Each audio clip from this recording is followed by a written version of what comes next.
Coimbra reviu no antigo pátio da Inquisição a presença judaica da cidade.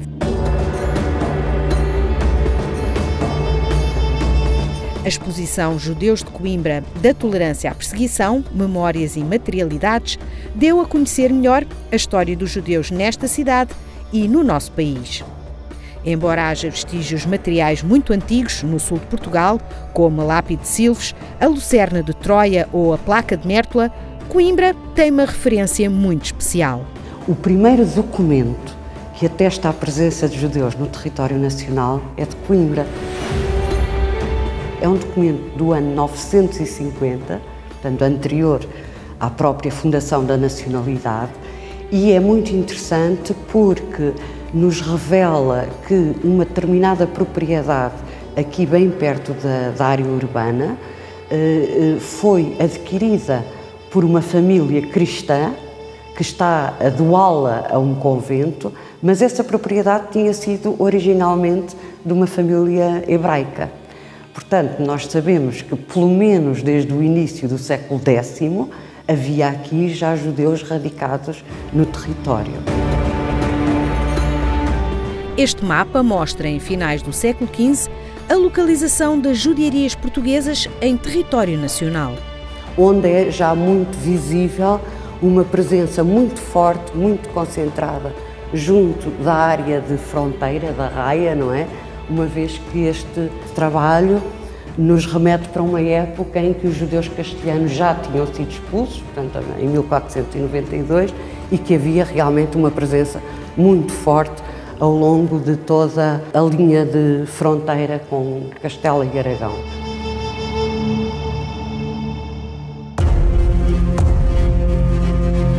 Coimbra foi a primeira capital do reino e a comunidade judaica aqui radicada tinha a proteção real e acompanhou depois a coroa na deslocação para o sul. Esta judiaria velha de Coimbra teve, do ponto de vista da ocupação do território, um impacto bastante forte, porque ela tinha cerca de 5% do território habitável da velha Coimbra medieval, portanto era já uma presença bastante importante. E sabemos que essa presença na área do território urbano está já documentada no início do século XII.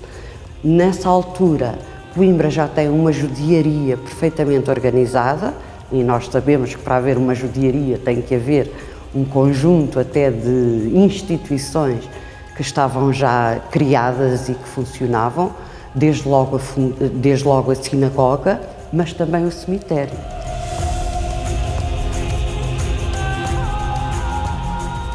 E sabemos hoje, e não é há muito tempo, que Coimbra teve banhos rituais de purificação.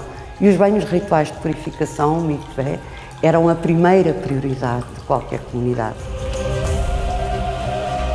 No atual concelho de Coimbra ainda sobrevivem duas localidades que têm este nome estranho de Seogas, a Seoga do Campo e a Seoga do Monte.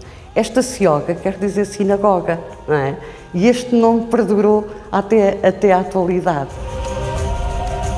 Neste edifício funcionava, pois, a poderosa e bem montada máquina conhecida como a Inquisição de Coimbra. Muitíssimo poderosa, não é?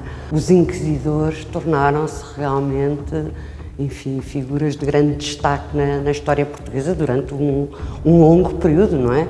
Entre 1536 e 1821, não é? Eles têm, embora com alturas com maior influência do que noutras, não é?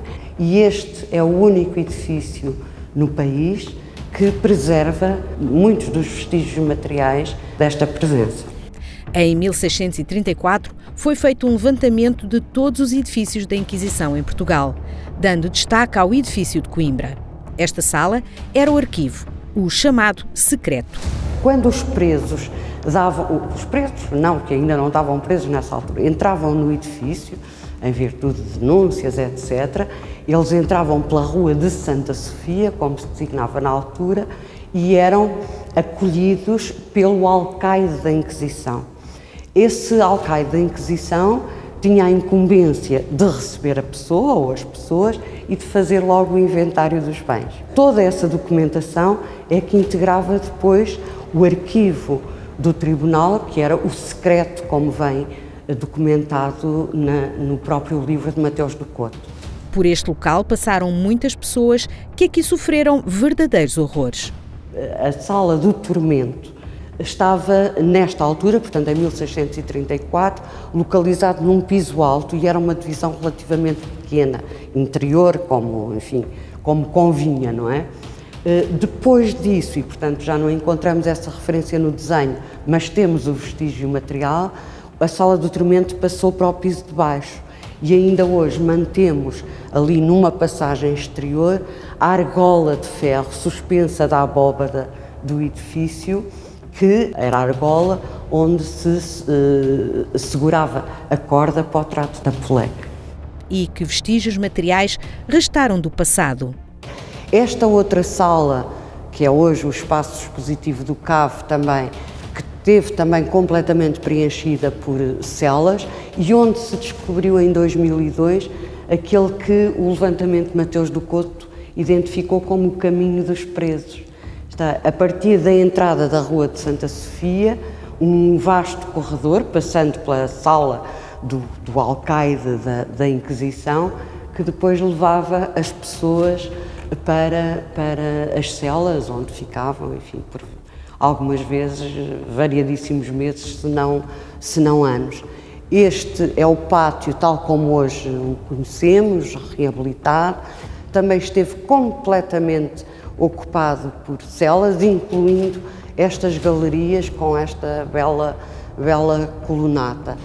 E temos ainda íntegra a fonte, o poço, melhor dizendo, o poço que abastecia de água os cárceres, com o emblema da Inquisição. Este é aquilo que conhecemos hoje, enfim, como o edifício e que tem ainda algumas sobrevivências daquele peso, nomeadamente esta escada, ou eventualmente uma mais estreita que ficava exatamente no mesmo sítio, os pisos superiores que correspondiam aos alojamentos dos inquisidores e famílias e dos oficiais da Inquisição, sobretudo, e depois no piso de cima também ainda alguns vestígios que nos remetem uma vez mais para algumas reformas que foram sendo feitas, neste caso em 1792. E de Sefarad, os judeus, tornados cristãos novos, partiram para o mundo. Também de Coimbra saiu muita gente por não poder praticar a sua religião ou até mesmo viver com segurança.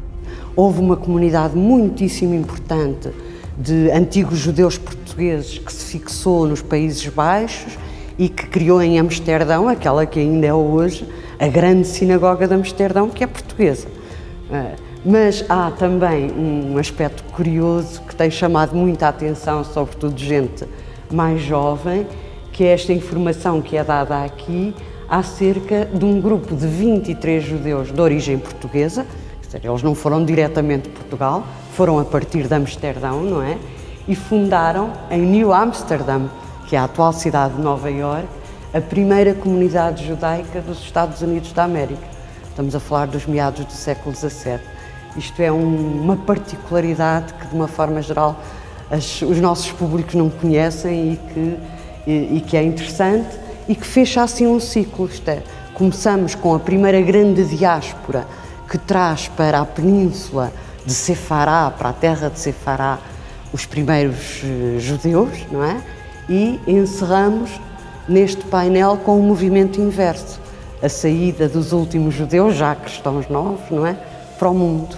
E a importância que eles tiveram como contributo nas sociedades para onde foram. Isto deve-nos fazer pensar também o que teria sido Portugal se esta elite intelectual e rica não tivesse sido expulsa do país, não é?